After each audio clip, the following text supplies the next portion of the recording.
We have new vehicles marked down to rock bottom prices, so if that don't make you holler, our top dollar on your trade will. As always, stop the search, call Mike Birch, or visit MikeBirchFord.com.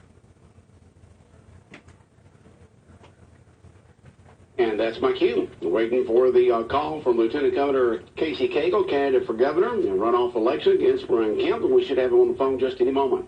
Good morning. You're listening to Big Dog, WIFO FM in Jesup, 105.5 meter FM dial. Butch over here along with Bob Morgan. Friday morning, 22nd day of June. Appreciate you waking up with the Big Dog. Just hot weather today through the weekend, with always that 30 to 40% chance of afternoon pop-up and evening showers. The autumn harbor level is at 8.5 feet and falling. All right, it's 8 o'clock, and world-famous Butch and Bob Show brought to you by Mike Birch Ford in Blackshear, by Jesup Premium Storage out here on the Waycross Highway, and by Murphy Builder Supply located on Northeast Broad Street in Jesup. And, Bob, you're taking a lot of sports drinks and water with you today out there, broadcasting with heat index over 100 degrees out there in the hopefully by hot sun. Hopefully by 5:30 it'll be not that bad. I don't know. It'll be just warming up then, Bob. Yeah, just warming up. It's been hot.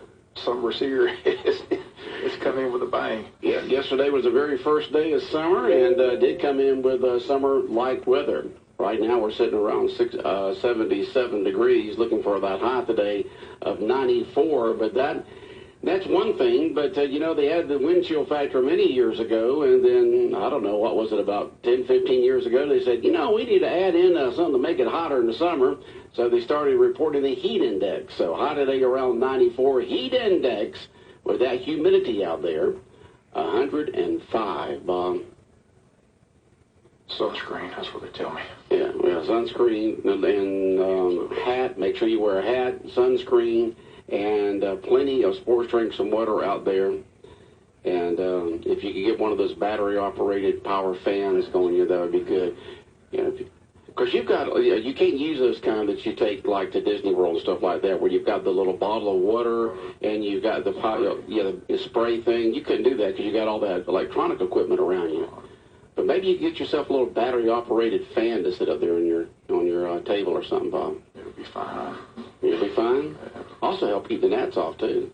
Fun time of year. Should be doing gnats in Waycross. And that's for Camden. Camden? Glen. Okay. All right. Shouldn't be too so bad. No gnats down there? No gnats in the Trembling Earth complex, huh? Hadn't been an issue in the past, so don't good. Be an issue. Good. But just the fun time. A lot of kids excited. All-star action gets underway for both boys and girls. All the girls teams going to Douglas, all the boys in the Waycross. We'll keep you posted on everybody. Have a full report, update everything Monday for you. So wish everybody the best of luck. Okay. As I mentioned, we're waiting for a phone call from Lieutenant Governor Casey Cagle, candidate for governor in a Republican runoff against Brian Kemp. And we look forward to having the Lieutenant Governor on the air in just a few moments. They said it'll be sometime between 8 and 8:10. So you know how their schedules are, Bob. They get involved in one interview after another interview and then meetings. And so, you just never can tell. And we've locked in the date for Brian Kemp. He'll be live in the studio July 13th is the date he'll be here. Okay. All right. So things are heating up, not only in the weather, but also in the runoff elections. They're heating up, Bob. Heating up. When does the... How low can you go is basically the thing with the Republican race for governor. It's just nasty. I was talking to... we had that candidate in last week for Secretary of State. Yeah, okay, we had the candidate for Secretary of State last week, and standing out there talking with him, and him and his a person that was with him, and I said it's too bad we don't have the words of Ronald Reagan from back in the 80s, and the guy that was with the candidate said, yeah, the 13th Amendment, thou shalt not speak bad of your fellow Republicans. That got thrown out the door years ago, Bob. Or on the other side, too, on the Democratic side, too. But he said it on the Republican side. But these campaigns these days really get knock 'em and rock 'em and sock 'em, don't they? Yeah, we talked about it many times. Unfortunately, negative campaigns work. And that's the reason why they're running. If negative work, they're going to do it. That's right. If it didn't work, they wouldn't do it. But you got to understand, folks, people can put anything in political ads they want to put. by law, TV stations, radio stations, and other media cannot change those ads in any type of way. And so just take that with a grain of salt there, that in political advertising, anything can be said. Now, of course, the other candidate can come back and say, well, that's not factual, and then next thing you know, the candidate's done what they wanted to do, which was put the other candidate on the defensive. So there's a whole strategy that goes into that. There's as much strategy that goes into campaigning as there is to a war, Bob. It's a lot of strategy that goes on. That's one thing the listening audience needs to know. Like I said, when they pay for that political ad, they can put anything in that political ad they want. We don't have any... We can't edit it in one bit. I remember years ago, Canada came in, bought an ad, and it just had everybody fuming. And we're like, look, not a thing we can do about it. Not a thing. As long as they're paying that price and filling out that form, our hands are tied. So, and I know the station manager at that time, he hated it. But like I said, the laws basically said if they come and they fill out the form and pay the money, like I said, you got to put in there what they want to put in the ad. So, but that's...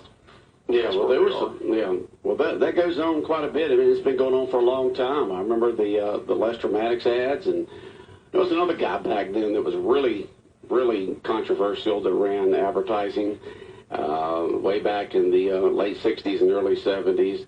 And but that's been going on a long time. You take a look at some of the political speeches and comments made by the candidates even back in the 1800s. They were something else.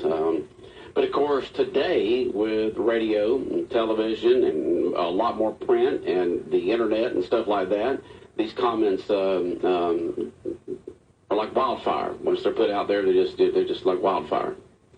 But just remember, folks, when you're listening to political advertising or watching it or reading it or seeing it on the internet, that the media out there cannot edit those ads in any type of way, and so you've got to check the facts yourself. Just check the facts yourself. Early voting begins Monday, though.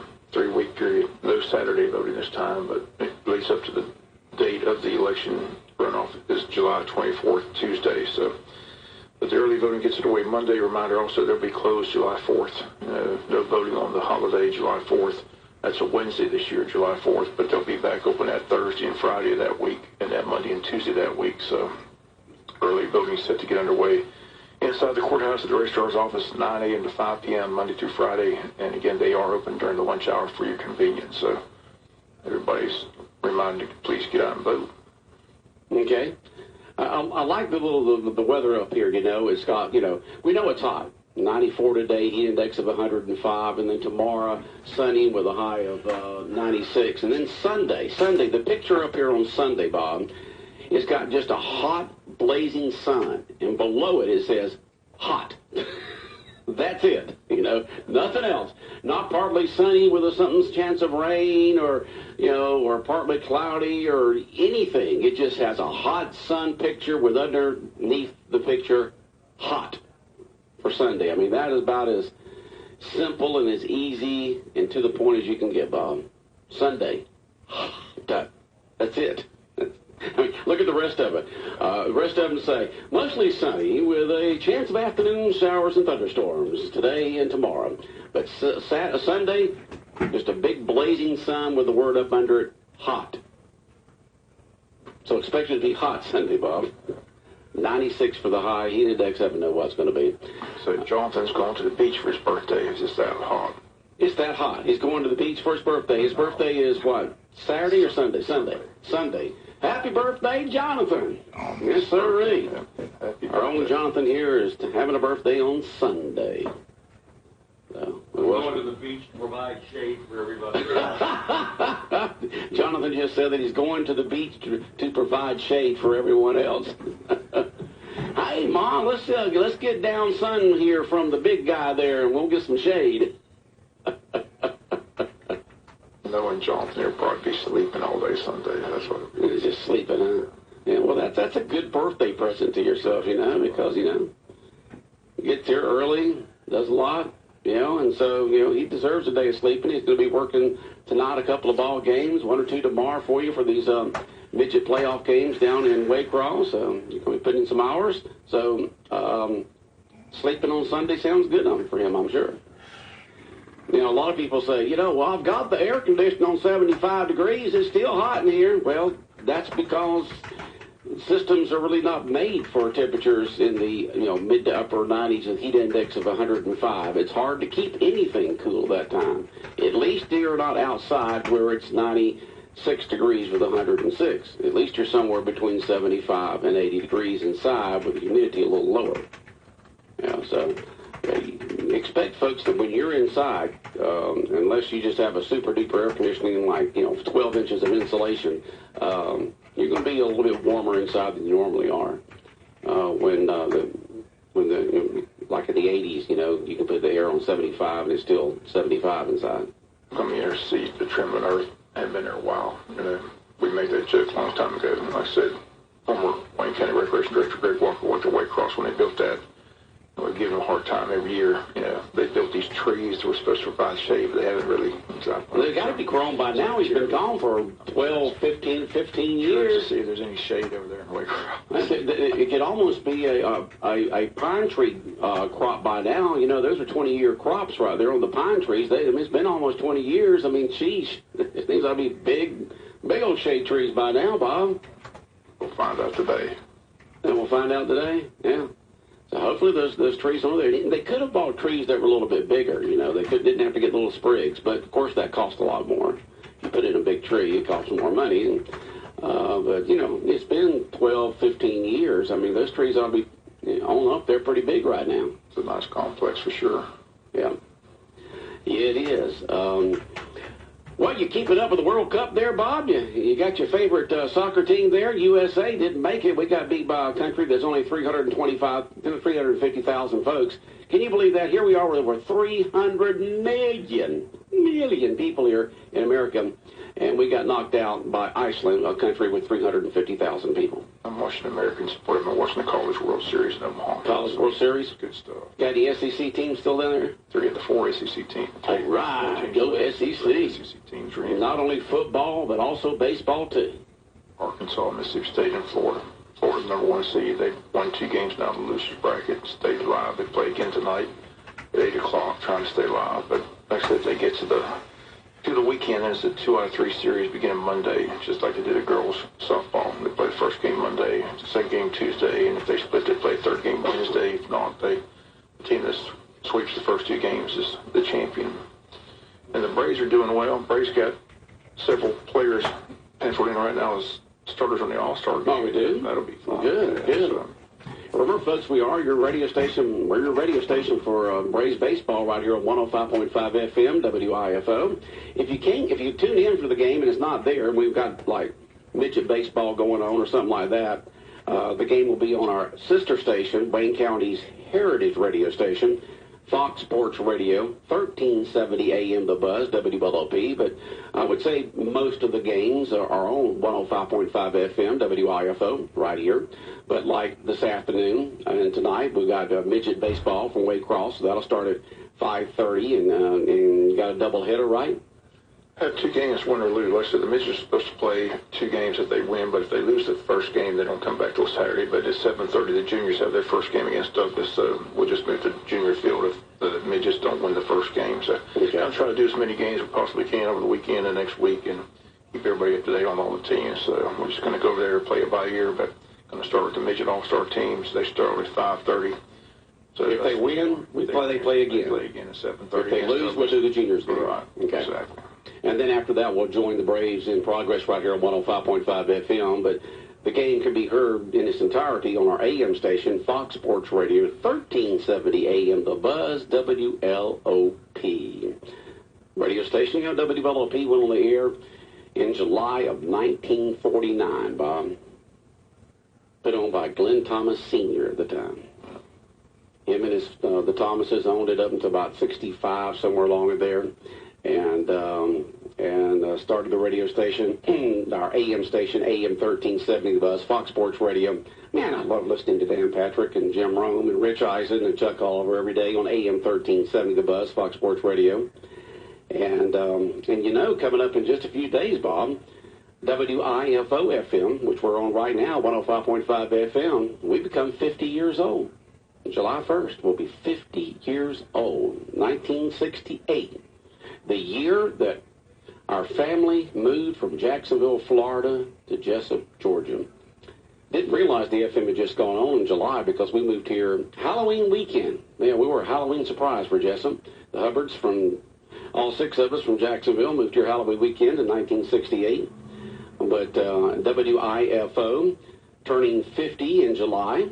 And we're going to have a big 50th anniversary celebration. And we're going to tell folks all about it. And everyone's going to be invited. And we'll get a chance to get some free food and prizes and all kinds of great stuff. We're going to throw on a big party toward the end of July at the Wayne County Farmers Market. And we'll let folks know all the details on that. All right. I think he's here on the phone. I'm going to take a quick break here. And then we should have Lieutenant Governor Casey Cagle on the phone with us right here on 105.5 WIFO. Good morning, everyone. It's the first day of summer. We've got sunshine around. It'll be hot for sure with highs in the low to mid-90s and heat index values above 100. We do have a 30% chance of a shower or storm this afternoon and again tomorrow. Tomorrow's highs again, low to mid-90s. On Saturday, not a big chance for rain, more sunshine, highs low to mid-90s. Sunday, a better chance of scattered afternoon showers and storms. I'm Georgia meteorologist Laura Huckabee in the GNN Weather Center. And on the phone with us is Casey Cagle. Casey, glad you could join us here on the world famous Butch and Bob Show. How's everything going with you?